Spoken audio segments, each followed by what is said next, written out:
স্কোয়াশটা আমাদের ঝিরঝির করে কাটা হয়ে গেছে। স্কোয়াশ রান্না করার জন্য আমি প্রথমে একটু সর্ষের তেল দিয়ে দিই।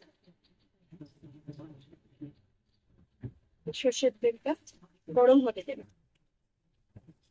তেলটা গরম হয়ে গেছে, এবার এর মধ্যে আমি কিছুটা কালো জিরে ছেড়ে দেব।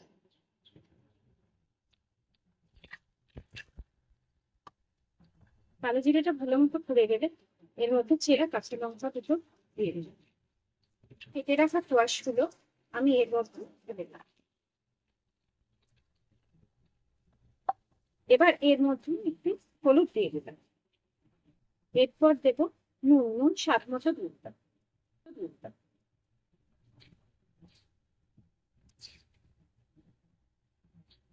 আর 1 চামচ দিয়ে দিলাম চিনি। ব্যাস, এবার এটা ভালো করে নেড়ে নিলাম, সবগুলো একসাথে স্কোয়াশের সাথে মিশিয়ে নিলাম। 2 থেকে 3 মিনিট জোর আছে নাড়ার পর এটা আমি একদম কম আঁচ করে এটা চাপা ঢাকা দিয়ে দিলাম ভালো মতো। এটা একটু শক্ত যেহেতু থাকে সেদ্ধ হওয়ার জন্য ঢেকে দিলাম 10 মিনিটের জন্য। মিনিট 10 পরে আমি লিডটাকে খুলে নিলাম এবং ভালো করে আবার নেড়ে নিলাম।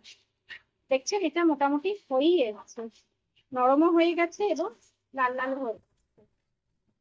এটাকে আজ মিনিট 5 রাখলে একটু ভাজা ভাজা হয়ে যাবে এবং খেতেও ভালো।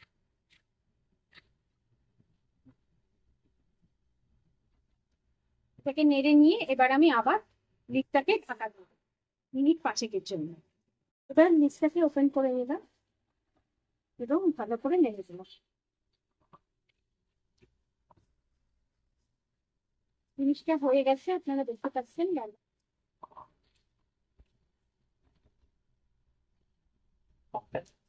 এটাকে আমরা বাটিতে দিয়ে দিব।